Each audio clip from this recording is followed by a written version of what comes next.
let's get into the news around the league. And it starts, as always, right now with Justin Fields. I feel like Stone, producer extraordinaire, could just clip off Justin Fields because every week everybody's going to be talking about it. But we're talking about it for valid reason here. He went on the St. Brown Brothers podcast and they asked him a very difficult question, obviously, that they get to ask him because they're teammates, about unfollowing the Bears on social media. We've got it here. Stone will play it for you. This is, rather than paraphrase it, we'll let you hear exactly how it went down with Justin Fields on the podcast.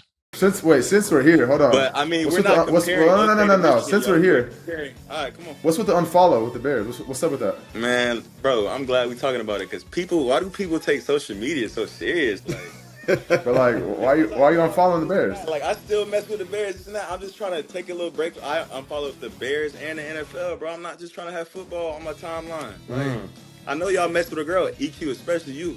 Just because you don't follow the girl on IG don't mean you're not messing with her. That's true. That's true. That's facts. That's fact. Oh, so you're saying you mess with the Bears more now that you unfollow them? Man, it's not even like that. Okay. It's something that I don't want to see in my timeline. I'm about to go on vacation. I don't want to see no football. And guess what? Just get a little away for a little bit. It's either keep Fields. We want Fields. It's either draft Caleb. So it's like, bruh, man, I'm tired of hearing the talk. I just want it to be over. All right, Jory, I have a lot of thoughts. I want to get your thoughts on this, but I got to start here because I think everybody's missed one important thing. People love his analogy of, oh, you're messing with the girl. Just because you don't follow her on Instagram doesn't mean you're messing with her. What he's wrong about is if you are already in a relationship with a girl and then you unfollow her on social media, you think that's going to go, like, you think that you're in a relationship, everything's good, and suddenly you press the unfollow button and you ain't going to get a question from somebody? Like, that's the part of his analogy that's absolutely lost, because he's in a relationship with the Bears and they're going through a little tough patch and he just unfollowed her. So, like, I don't see how we can let that skate. If I didn't have this, like, expensive mic that our boss has got, I would drop it right now. But I feel like that would not go over well. So just imagine my imaginary mic drop, because I think you're totally right. I think that what's interesting about this is he's basically being like, just because you make one public move doesn't mean it's the same in private. But the whole point is we are interpreting this in public. He is a public figure. He knows that any move is going to be interpreted in the public. And if he's still messing with them, well, then why bother making this public move? Also, has the man never heard of the mute button? I totally understand that he doesn't want to be seeing this news all the time. First of all, you can stay off social media. That he's going on vacation. He should probably stay off it anyway.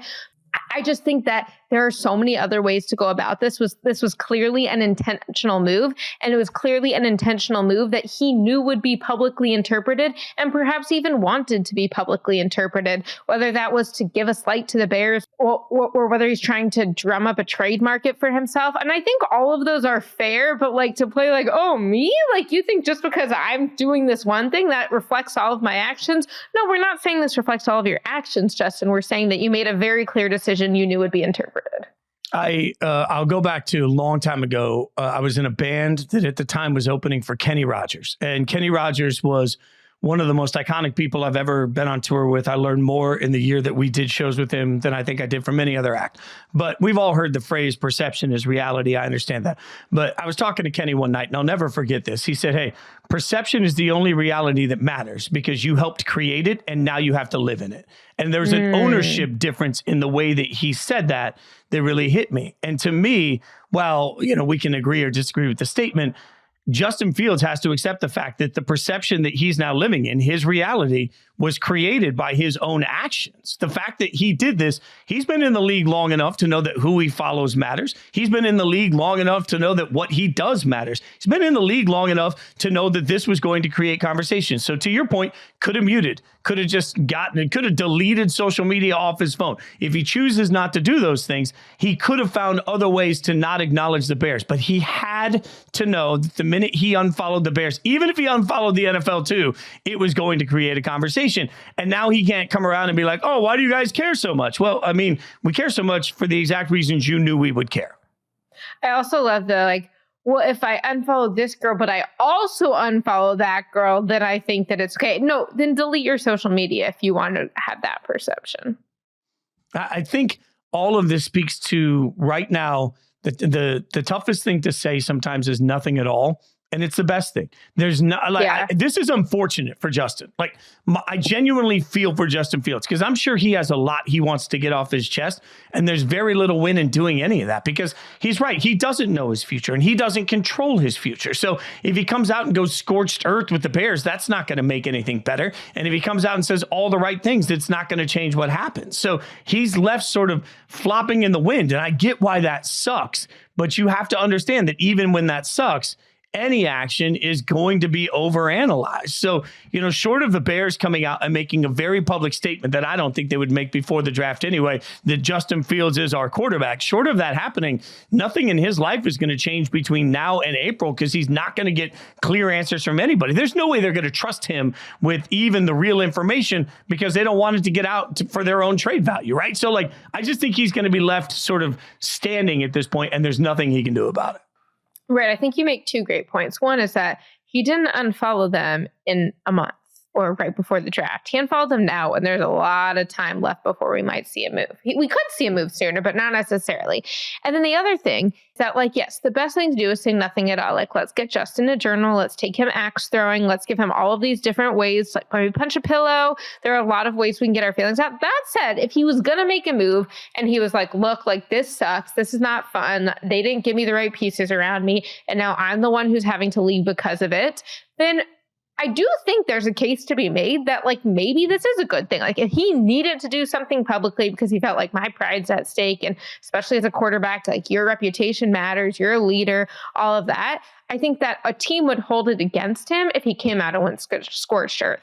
A team's not holding against him who he follows and unfollows on social media. And I don't even really think they're going to see it as a sign of immaturity. I don't think they care. And so in that regard, maybe he did this well. Maybe he was just enough that it'll placate him. He can talk about it in a funny way, in a humorous way on this podcast, and then go along. And now let's take him axe throwing to make sure that the next thing doesn't happen.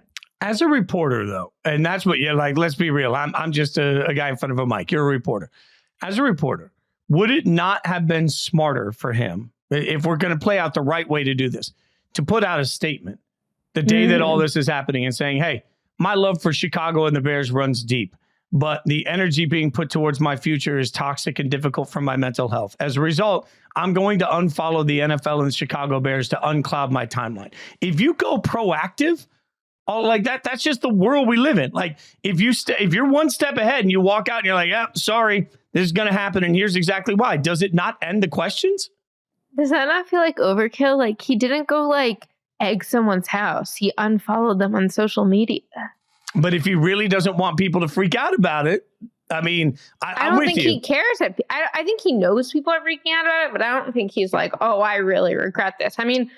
Yes, that's he fair. could have. Fair. Look, I think the bigger question is, who is he trying to win over here? Is he trying to win over the fans? Is he trying to win over his next fan base? Is he trying to win over NFL teams? I think if you want to buy yourself favors, Lamar Jackson probably did the thing that seemed to win him the most empathy from the fans when he's like, Baltimore, I love you, but I asked for a trade because they're not giving me what I want. The way he just tweeted it out, I will say that when Lamar spoke directly to the fans, then that seemed to really resonate. I also will say, as a reporter who is constantly threatened by athletes talking directly to fans and not going to us, I think that they should go through Yahoo Sports. And if they give a statement to Yahoo Sports, we could do a video interview. We could do a written article. I think that is the best way to be proactive here. No, there's no self-interest in that statement at all, by the way. That is absolutely true. By the way, help me. It's amazing. It's amazing how that works. And just check out Yahoo Sports for all of the athletes talking directly to us that will come from this. This is perfectly done by you. Yeah, if you're listening out there and you have a message, Jory.epstein@yahooinc.com, Yahoo Inc. Okay, continue. Okay, now you've thrown that out there. You're going to get so many. All right.